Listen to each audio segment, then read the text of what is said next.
Welcome back. Let's do some practical exercises regarding to our content provider. And we start with our SQL injection attack, which sounds amazing, but it's really not that common anymore. Nevertheless, exported content provider are still pretty dangerous, and we will find out why. So therefore, let's go. Okay, so here we are back at the Ubuntu VM. We've got our smartphone over here, and we once again install the Sieve application because this one has a really nice attack surface regarding to content provider. So within apps, Sieve, yes, here we have it. So we install the old version. I mean, not the old version. We're installing the APK and not the decoded version. Okay. And I guess we have to set it up first, which is a little bit annoying, and therefore I will fast forward this process. Yes. So we want to give access to files and media. And then, yes, we have to set it up. And we also get still this warning, but it runs on the smartphone perfectly. So I'm using a Nexus device in RP version 30, and this works properly. Okay, so I will fast forward this process right now.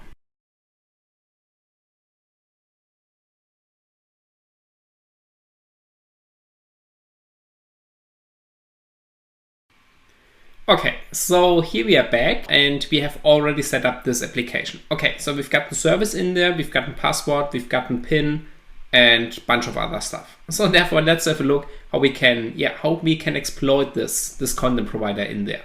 So therefore, we are having a look into the Android manifest. So within the decompiled version, we still got it over here. Here we have the Android manifest XML. Yes, and here we can see we have two content provider, this one and this one. Okay, in this video we will have a look into this content provider, which is simply just a database interaction, and this one over here, this is a file provider, which gives us the possibility to search for path traversal vulnerabilities. All right, we will do this in the next video. For now, we focus on interacting with the database. By looking at this one, we do not know if it's in database or if it's in file provider. So we will have to take a look into the source code to figure this out. But before we do this, let's first discuss this here real quick, because there's a bunch of stuff which is pretty interesting. So therefore, let's get back on the graphic tablet. Okay, so here we have our content provider, this one over here. And we've got the authority name, which is this part. Okay, and then we've got exported true. Amazing. This means this content provider is available from the outside world. We can interact with this one. So that's good to know. Multiprocess will be ignored, and we've got the Android name. So this one over here, this is the class name. It has been defined in here, and this is something we want to check out later on. I mean, we haven't talked about reverse engineering yet, and therefore I will do the reverse engineering approach and provide you the decompiled source code. It's not the original code, I cannot find it anymore online, but it's good enough to perform our reversing tasks. Alrighty? Okay. So we know we've got a DB content provider class, and this is the authority name, which means we've got something like content : / and then com MWR and so on. Okay, and then we've got this part maybe also included over here. And now there's an interesting part, because we also got this line, and this line is now a path permission. So this one is telling us we've got now a database. This is our content provider. I mean, we do not know this right now, but this is something we will figure out in just a moment. So we've got a database. And this database has now different tables. We do not know how many, but we can already see one, because this one over here, this is the, oh, sorry, wrong color. This one.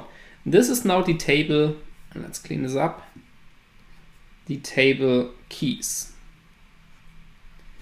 Okay, to be more exact, the table name can be still different, but this is that's the scheme, the URI, to access the table. Okay, so we've got a table in here that might be keys, or it could be also named completely different, but we can access it via this URI. Okay, but why is this one listed over here separately, and what's about the other tables? Well, this one has been listed separately because we've gotten custom permission for this table. This means if we want to read or write to this table, we need to have this permission. This one and or this one. Depends on the action we want to perform, of course. And those two permissions are defined over here. So now we are dealing with custom permissions, which means the content provider is being exported. So this one over here, this is exported. But the keys table has been locked down. The keys table is being protected by those two permissions. We can include those two permissions in our own application. And if we ask the user nicely, then the user might grant us the permission, and then we can access this anyway from our malicious application. In this part. But we've got this protection level dangerous, therefore the user might get a pop-up. It depends on the Android version and the smartphone we are running. But normally speaking, the user should get a pop-up over here. So there should be some pop-up. Do you want to give access for this app? And the user has to accept it. To be honest, I wouldn't count this as a big deal because the user might easily get those permissions to our application, and then we might be able to access those sensitive data anyway. So therefore, inserting custom permissions with a protection level dangerous, I guess that's not a good deal. At least that's the way I see it right now. If the protection level would be something like signature, then we're talking about something different. So that's a totally different story. This would be perfect. We will talk about signature and the signing process in another topic. So far, it simply just means if we have an application and another application has been signed with the same key, then those two can exchange information easily. But this, of course, excludes other applications. So it always depends on the use case the developer wants to do, or on the data the developer is providing over here. So it always depends on the type of data we are sharing. If those data are critical, for example, if these are our passwords in our password safe, then protection level dangerous might not be sufficient enough. We should go for signature. But if they are being encrypted anyway, then dangerous might be still okay. All right, so it depends on the data itself. Okay, but back to this one over here, which looks like a complete mess. So maybe let's clean this up and summarize it over here real quick. So we've got a database and we've got this authority name. This one, this is our class, which is defining the content provider. And this has at least one table. And this table can be addressed in the following way. Content slash, then our authority name, and we've got this path keys. Wrong color, let's be constant. And that's in capital K. Okay, this keys table is being protected with these two permissions, which is not a big deal. We can circumvent this. We will also do this later on. We will write our own application and include them into this application. But for now, at least, it is protected. So the user might have to grant this permission. Okay, so now I would suggest let's decode this app. So let's get back the source code and let's have a look into this class to see what's going on over here. Alrighty, let's do this. So I clear the screen and then, okay, I'm using the JDX tool. If you want to follow this, let me get the help first. Okay, if you want to follow this, I recommend using the JDX GUI tool because there you have some connection between those classes. You can simply double click on something. But we haven't talked about reverse engineering yet, and therefore I will provide you the source code. I mean, it's the decompiled code anyway. So this will be our workspace, and therefore I go for the JDX command line tool. All right, so how can we do this? We've got JDX. We need to provide an input file, which is sieve.abk, and then simply defining an output directory, and that's all. So decompiled code. Okay.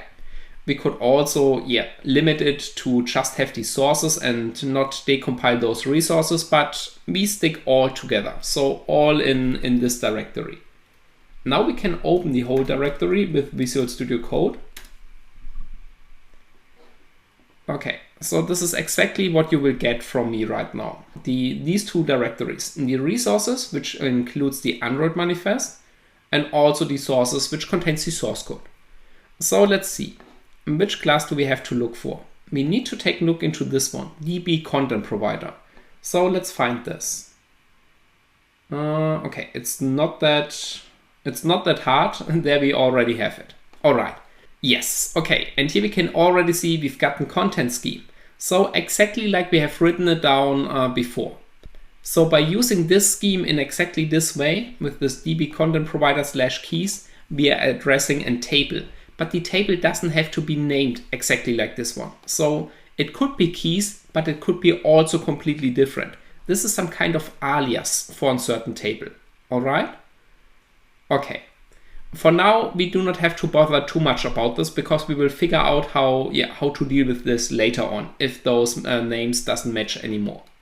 Okay, for now we can see we've got one content URI, so one alias for keys, and we've got another table over here, passwords. I mean, once again, it hasn't to be named passwords, but that's the alias name for this one.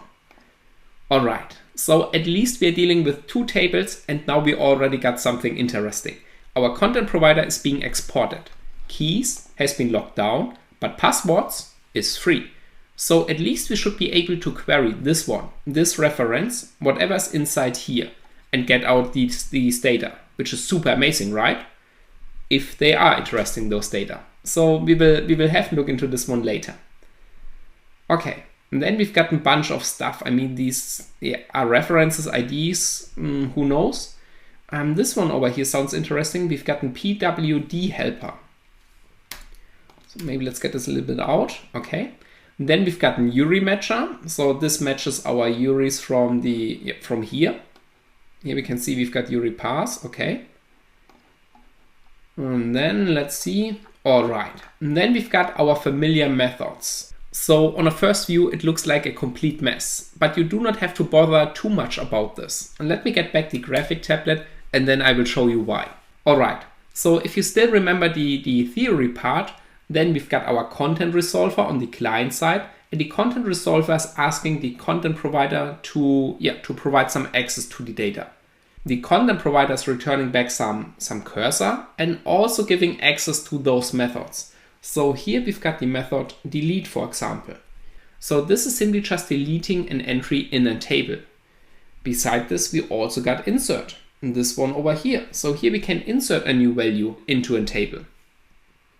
And then we've got query. This is maybe the most interesting part right now, because here we can see we've got now all these 5 parameters. We've got this URI, we've got this projection, we've got selection, selection args, and sort order. So out of these parameters, an SQL syntax will be formed. So we're having something like select. Then we've got our projection from. Then we've got our this one, our in. Oh, wrong color. Let's make green. In. And then we've got where. And we've got all the rest. Selection, selection args, sort order. So out of these parameters, this SQL syntax is being formed, and this is exactly our injection point later on. This part over here, this projection. But we will discuss this later. For now, let's finish the discussion of this file over here, and then let's see if we can already reconstruct the database and also the tables based on the source code. Because if you want to perform an injection, we need to be familiar with the structure to name it correctly, otherwise it won't work. Alrighty? Okay, so let's clean this up and let's see. Alright, so yes, we have talked about the query and also about insert, and this one can be ignored right now. The part above has been also analyzed. And this one is interesting because here we are now having a method on create, but this time we are not having the activity on create method. We might have a creation of our database, and this one is pretty important because if we are creating our database within this part over here, then we can make some conclusions about the structure of our database. Which tables are in there? What are those columns? And how they are being interconnected. So this is something we definitely want to figure out. And therefore we will have a look into this one afterwards. Okay, after the query method, there's only the update method left, and this can be simply used to update our entries in a table. So all of this will be done later. We will play around with insert, delete, and also update statements, and of course our query statement to inject our own SQL syntax into this one. All right. Okay, before we can do this, there's only one task left, and this is this one over here.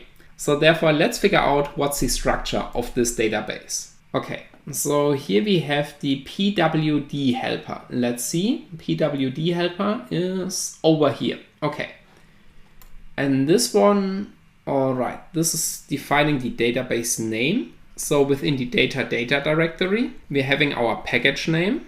And in there we're having a directory named db, and this is the file in this directory. So this database will be stored in there. We could download this into our laptop, in this file with a db pull. First we have to place it on the SD card, but then we can download it, and we can use tools like SQLite browser. I guess it's SQLite browser 3. Or simply the command line tool for SQLite. And then we can access and query this database and can find out the structure anyway. But we can also do this over here, because it might not have been initialized completely, or there might not be any value in there. So therefore, let's also do the reversing approach, but nevertheless, feel free to try this one over here out. Okay, so far there's nothing interesting until here. And here, once again, we've got another onCreate method. And this time we've got something PWD, PW table, this way. So we've got PW table, and here we can see SQL create entries. All right, and this one is not being referenced anywhere, so it might be in static field. And therefore, let's have a look into this class over here. And we can find this here. All right, let's open it. Perfect. This is the final structure of our database. So now we've got everything completed. We've got a database file which is named database. I'm not sure anymore. It doesn't really matter. So this is our database. Okay. The database name was part of the authority. So I guess DB provider. And we have to look it up in case if it's wrong. DB provider, that's the name. And here we can now see we've got table. Here's the table name, passwords. So we've got a table named passwords. And we also got a table named key. And this one is now interesting. Key. Because if you remember the content URI regarding to this key table has been referenced with keys. So the reference is this content URI keys. This is the way how we access this table within content provider. But if we are using it within an SQL injection, we have to use the correct name of this table name, which is key. So not the content reference, we have to use the correct table name. So this one over here, this is simply just an alias for our content provider to access this table. All right? Okay, let me clean this up. Okay, and now let's see, what entries do we have? We've got email, password, service, username. And for now, we do not know if they are in password or in key. Here we've got password once again. Okay, interesting, but they are also named different. Capital P, lower p. Here we've got PIN. And then, yes, this is what I was looking for. So here we've got now create table key, and we can see this table key has a column password, which is text, which is the primary key, and it also has a PIN, which is text. So this one has now two columns, which is password and PIN, and both of them are text. So this could mean that they are being stored in clear text. It could be also encrypted and base64 encoded, for example. Then this text parameter would also make sense. So this is something we need to figure out. But we can already see the structure of our table. So our table key has the columns password and PIN. Okay, and then we've got this create table over here. And let's see. Okay, this one is for our password. Yes, this is for our passwords. And this one has a lot of entries. We've got an ID, which is the primary key. So there will be in column name ID. There will be also in column name service. There will be in column name username, password. Interesting, once again password. Here lowercase, here capital. And this time the password is blob. So this means it's binary data. So this is most likely being encrypted. Okay, and last but not least, we've got this email. All right, and these are the things we have already figured out just by reverse engineering a few classes. So we know the database, DB provider. We've got two tables in there, and the most interesting one is the key table, but this is also the one which has been locked, so we cannot access this. All right, so far so good. Our attack vector is now the following. So the key has been locked. Okay, but the lock is only available from the outside world. So the DB provider has been exported. And if we come from outside and we try to access this, then we get a deny. If we are not having the permission to access this one. But if we are able to query this one, the passwords table, then we are already in. So this lock is not taking place anymore. And if we now can smuggle our own syntax, our own SQL query, whoops, query is, I guess, written something differently. That's the way. If we now smuggle our own SQL query into this passwords, then we might be able to access this. So this is our attack plan. But before we do this, let's first find out how we can interact with this one. So how can we query those tables? And in this case, the passwords table, because the key table cannot be queried. And this is also something we will find out right now. All right, let's do this. Okay, so to do this, we are using once again the ADB shell. And this time we're not using the activity manager. This time we're using content. Let me close this one. Okay.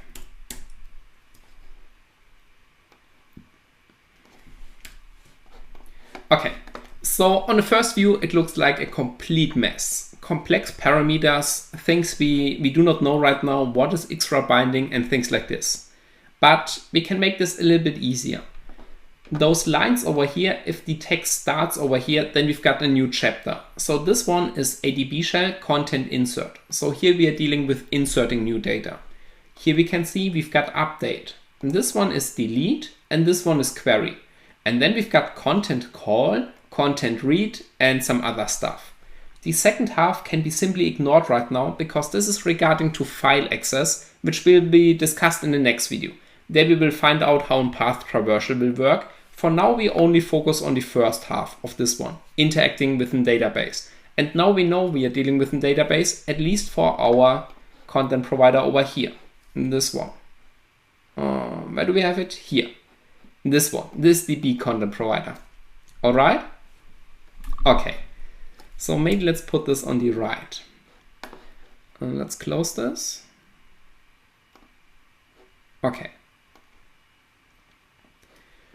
Okay, so now's the question, how can we access those tables? So within here, we are now having a database, which is stored in a protected directory, but the access to the database API, to the content provider, is being available because it has been set exported true. So to do this, it's very easy. All we need to do is we need to use content, and then let's see, query. And then we do not have to take care about all these complex parameters. I mean, we know what projection is, how and where statement works and things like this. But we do not have to take care about this because if we are not applying any parameter, then we are simply selecting everything from this table. Easy, right? Yes. So how can we address this table? Well, all we need to do is we need to provide content. I'll write this down as a comment over here. So content, and then the authority name, which is this one. And then slash and the table name. This is how to access this table. And we do not have to do this on our own because this is already being defined in the DB content provider. So if we scroll up a little bit, yes, here we have it. So here we can see we've got content, our authority, and then the table name. Perfect. So we simply copy this part and we are inserting over here. And this is how to perform and select all from the passwords table. Nice, isn't it? Let's do this in 3, 2, 1. There we have it. Nice. We can see we've got the service banking, username admin, password blob. We can extract the binary data out of this because now it's just saying, okay, this is binary data and it's not displaying it, but we can deal with this one. Nevertheless, those data are being encrypted. So we do not get an advantage out of this unless we can decrypt it, which is not possible right now because we do not know how to do this.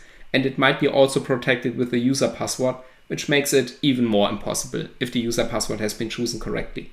So these are many what if cases. And this is something we do not want to discuss right now. We will have a separate section about this cryptography, but for now we want to talk about content providers, okay? All right. So last but not least, we've got this email, which is an information leakage. And if you take a look at the structure, _ID, service, username, password, email, this is exactly what we have reversed engineered. So all we need to do is simply following down the line of our content provider, because there it's being defined how to access the database and also how the database is being created. So there might be some reference to this. Alrighty? Okay. So this is a way how to interact with this one. And what happens if you try to access the protected ones? The protected ones is keys. And this one over here. So let's see. Now we want to query this one. And here we're getting now an error. Let's make this a little bit larger. Okay. Permission denied. What we expected. And here we can see we try to access the keys from which is this process ID. It really doesn't matter. All it matters is we are trying to access this from the user ID 2000, which is our ADB shell. And this one over here. So the ADB shell has not the permission to query this. If you would get root privileges, then of course this is possible. But then it's also not an attack vector anymore, because then we could simply go into the data directory and directly access the database. All right? Okay. So within the ADB shell, we are not having access because our ADB shell does not have those two custom permissions. These two. All right. So now let's see how we can still access this table based on an SQL injection. And to be honest, this might be the only use case where an SQL injection is useful, because otherwise we have seen this with the passwords table in this one. So we could simply access those data if the content provider has been exported. And in most cases, the developer is separating this. So the developer is creating two databases, one which is being protected, so completely, and one which might be exported to interact with other applications, but then those data are not that sensitive anymore. And if we find a flaw in there, it doesn't matter because we cannot access the other database. All right? So this is the things we most commonly encounter, but nevertheless, let's talk about this, because if you have this case, then it might be an absolutely nice finding. All right. So how can we abuse this right now? Well, if you go back, and then we've got this query, and this one over here.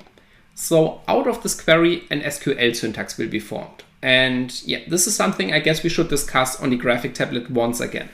Okay, so I will discuss SQL injection on a very high level. In case if you're not familiar with this and you want to have an extended version with union, blind, time-based, stack queries, and even more error-based is missing. If you want to have all of them in a separate video, please drop me a message in the comments underneath this video and I will upload a bonus video regarding to SQL injection. But this is something which would extend this video very heavily right now, and therefore, yeah, if you are interested, I will split this and provide you those information. But if you're already familiar with this one, it would be super boring for you. So therefore, we just discussed this on a high level. Okay, so out of this query right now, with these parameters, this one, this one, this one, this one, and this one, an SQL syntax will be formed. And this one might look like the following. Select. This, by the way, is the URI we are passing to this one, and the URI we need to pass is passwords. Because this is the table we can access right now. Keys is being blocked, so therefore we need to access or provide passwords for this. Okay, and then we are having an where clause, which can be simply ignored right now, because over here those selection args and things like this would be normally used in an SQL injection.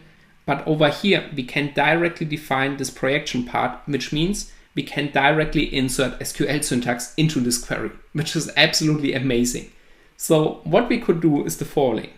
If we provide a projection, something like this, projection, and a single quote, then we are having select, oops, yeah, let's write it in this color, it's okay. Select, then we've got the single quote, this color, from, and so on. And single quote will interrupt the SQL query. So the SQL syntax is awaiting another single quote somewhere. Otherwise, this from will be inserted into some single quote, which means this might be treated as some string. And therefore, if you're only having one single quote, then we are getting an error over here because the single quote is missing. We are intercepting the original query, and we are not closing it right now. So this will lead to an error. Let's find this out. So let's close this. Okay. Let me get this graphic tablet out of the way real quick. All right.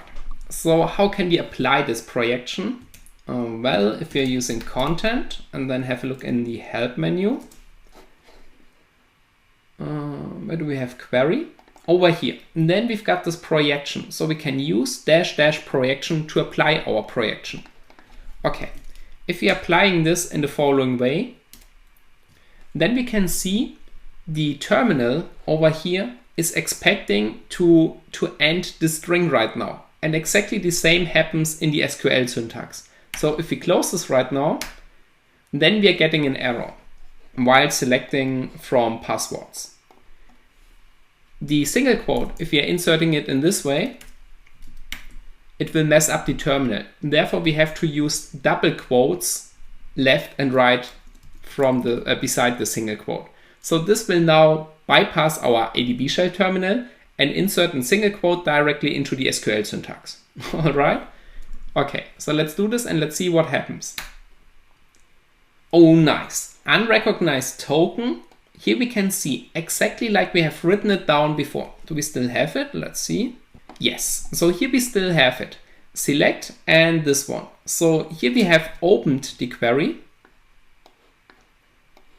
And now it's complaining about this path that this one is not being enclosed. So we have interrupted the original query. All right, how can we use this? Well, this is now our point where we can apply our own syntax into the original syntax. And afterwards, we just have to fix the original query. And this can be easily done by applying a comment. Let me show this to you. So if we are inserting something like this in the projection, not the single quote anymore. So let's get rid of the single quote. If you're now inserting something like this from passwords, from key, and we have to take care about key, so how it's being written correctly. So uppercase, lowercase, and it's not keys. Keys is the reference in the content URI, but the table name is key. And here we have to be precise because we need to address the table name. We are not within the content provider URI anymore. Okay. So if we inject our own SQL syntax, we have to stay or stick to SQL syntax, which means SQL needs to know the original values. Okay, back to this one. If we are providing projection, asterisk from key, and then 2 hyphens, this will comment out the rest, which will lead to the following syntax. And so here we are having select, and now we are inserting all from key hyphen hyphen, and this will lead right now to the following. So afterwards we are having, let's see, we are having from passwords. And where, and so on. So everything afterwards will be now commented out. So this will be simply ignored. And the only syntax that's going to be executed is this one over here. So select all from key. And this via the password table, which can be accessed, because this one is not being protected by the custom user permission. Alrighty, let's try this out. Okay, so let's see. Over here, yes, projection, all from key. And this is all. 3 to 1. Yes, I'm missing the hyphen, because then now we can see this perfectly. Select all from key from password. This is not valid SQL syntax. Therefore, we have to comment it out. It was on purpose, of course. So let's see. 3 to 1. Nice. We've got the password in plain text and also the pin in plain text. Amazing, right?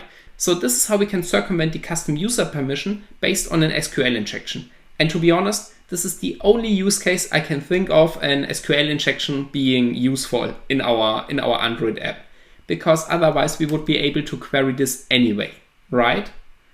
All right. Nevertheless, I think this could be a pretty amazing attack vector in case if the developer is putting everything into one single database and providing partial access to this one. Beside this SQL injection, we are also having another issue. And this issue is over here. So this custom user permission is being defined for the path / keys, which means if you try to access this one, at the beginning, I guess, yes. If you try to access this content URI with the path / keys, then the user permission will be checked, and in case if we are not having it, our access will be blocked. But this path has not been defined in a regular expression, which means if we are accessing these keys in a different way, for example, let's clear this, content query over here. So this is the normal behavior, which gets denied. Oh, yes, -- URI. There we go. Yes, access or permission denied. But what if we are accessing it in the following way? Keys /. Then, oh well, we still get the password. So if the developer is not providing a regular expression, if the developer tries to block the access based on /keys on a hard-coded value, then we might be able to circumvent this. But to be honest, I'm not sure if this is still possible regarding to writing an application like this and uploading it to the Play Store. So Google might deny the upload for this application in the official store. And therefore, I would assume that this doesn't happen often anymore. In case if you think, okay, we can simply use /keys and /keys/ as a path, this still doesn't work because we can apply many slashes at the end over here, and then we can still access this. So the only solution for this one is providing a regular expression and not just checking /keys. We should check /keys and then everything else. All right? Okay, so this is all for the SQL injection part right now. Now let's have a look how we can interact with a content provider. So let's see how we can insert, delete, update, and query we have already seen. Yes, insert, delete, and update certain entries in a database. Because the syntax is a little bit complex, yes, but once you have seen this, it's also included in a cheat sheet, it's not that hard anymore to get back on this with the help menu. All right, so let's see. We've got this table's passwords, this one over here. Okay, so let's see how we can insert new values into this one. So therefore we are using content. So we need to use the help because otherwise this won't be possible. It's a little bit complex, but yeah, we will make this. Okay, here we've got content insert and now we've got -- Yuri. Okay, so we have to provide our passwords table. This user ID, I guess, can be skipped. Yes, we skip this. And now we've got this binding, and this is important. Binds a typed value to a column and is formatted in the following way. Column name, type, and then the column value. So this might look a little bit complex, but if we open the passwords, this one over here, then yeah, let's do this. Okay, we already start with insert for this large table, which is, I guess, the most complex syntax. So don't get frustrated. Afterwards, it would be way easier. All right. So nevertheless, let's do this. So if you want to insert a new entry, let's see, content insert. Okay, then we have to provide the Yuri, which is this one. Yes, I see my typo. Okay.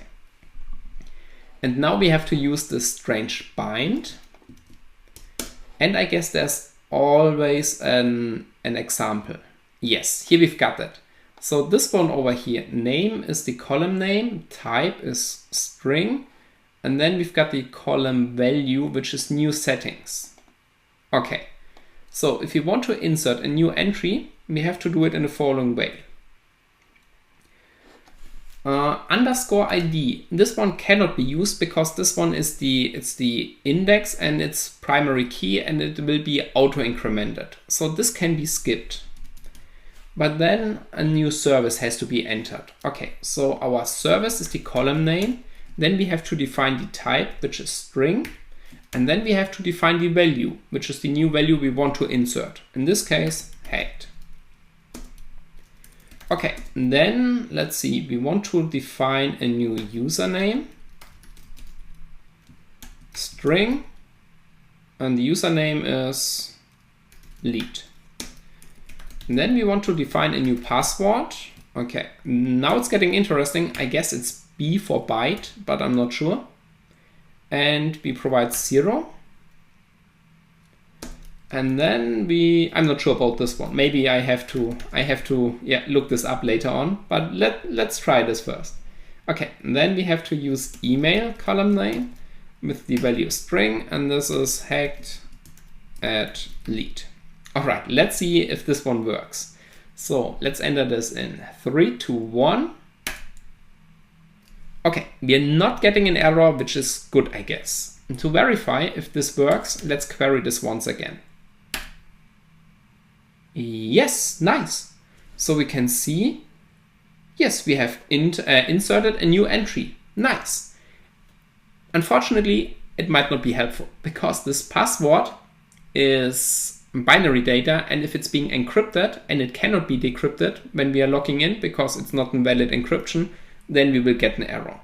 Nevertheless, let's see if we can set this password to be empty.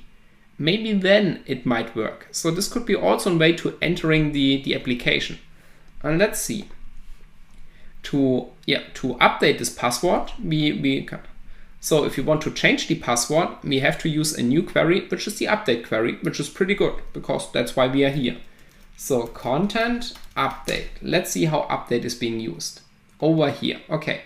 Once again, we have to apply the Yuri. Whoops, the complete Yuri.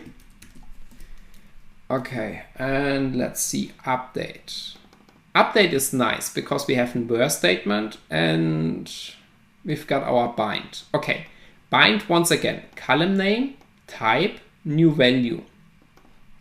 So bind is the column name, which is our password.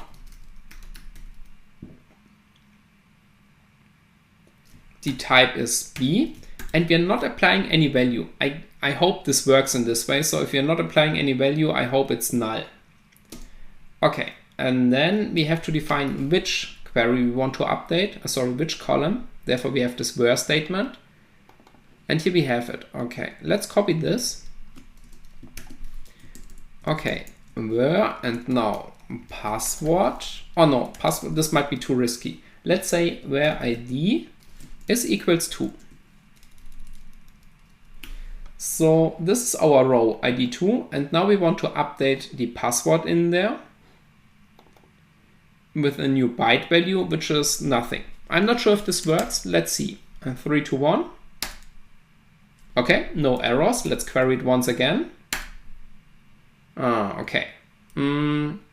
Okay, so it seems to not work, unfortunately. It might be that updating the password in this way, we have to provide a new value. So to figure this out, let's change another thing. So let's change the service, which is in string, and we want to change it in this part. So that's the column name. And now it has the value hacked, and we named it hacked again. And we want to change the service, which has the name hacked already. This one. So let's see. Where service is equals hacked. And so this should definitely work. I'm pretty sure it works in this way. Let's see. Okay, content update 3 to 1. No error, but I mean, we didn't get any error so far. Yes, okay, it is a problem with the password and the byte value because we can see we have changed the name. We can also change the name of the first account, which we do not have access. So service account hacked, where the name. So now we want to change the banking name. All right, let's see. Yes, it has been changed. So let's log in into this application and verify this. So here we have the app, input text, and then I hope it was this password. Let's see.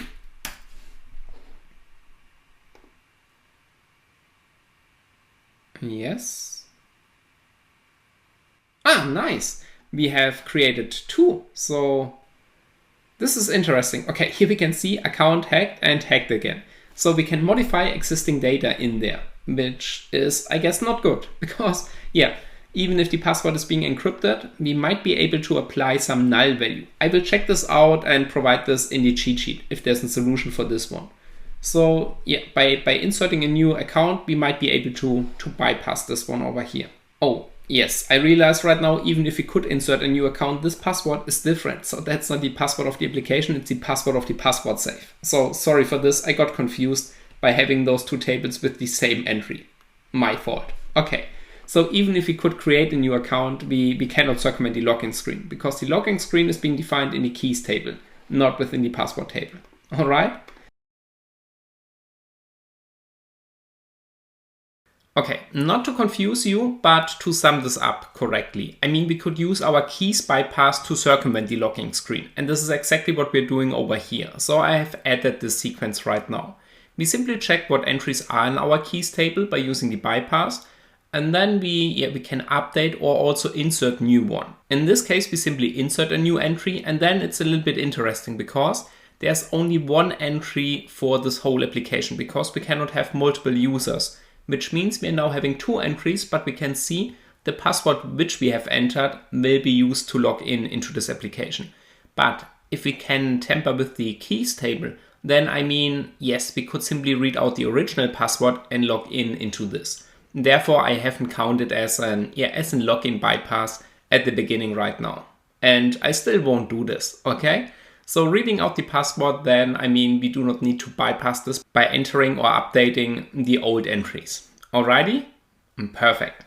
Okay, last but not least, we've got this content delete. Where do we have it? This one. Content delete. So how does this work? Okay, we just have to provide the where statement. Okay, this is easy. Let's get back the passwords. Okay, now let's delete, for example, the second entry, this one over here. Content, and then delete URI, then we have to provide this, this URI. And I guess we need to be careful if we hit enter. I'm not sure if you delete everything in there, could be possible. Now let's see where. So content delete where, and then we simply copy paste this one. Okay, where, and now we need to identify this database entry. So yes, where service is hacked again. Okay, it should disappear, I guess. Maybe we have to refresh this view. So if you go into settings maybe and back. Yes, here we can see it has been deleted. All right. I guess I misclicked. Yes, I guess I misclicked. So we have seen how SQL injection works with content providers. We have seen how we can insert, update, and delete entries. And we have also seen that we should provide a regular expression over here. What we have not seen is I'll be using this part right now. And I guess, yes, let's do this in a very quick bonus video afterwards. So there we will write an own application which grants the permission over here and then simply access those keys. All right? Okay, in case of any questions, feel free to drop some comments underneath this video. And otherwise, I'm looking forward to see you in the second part of this video where we exploit this with our own malicious application. So, see you there.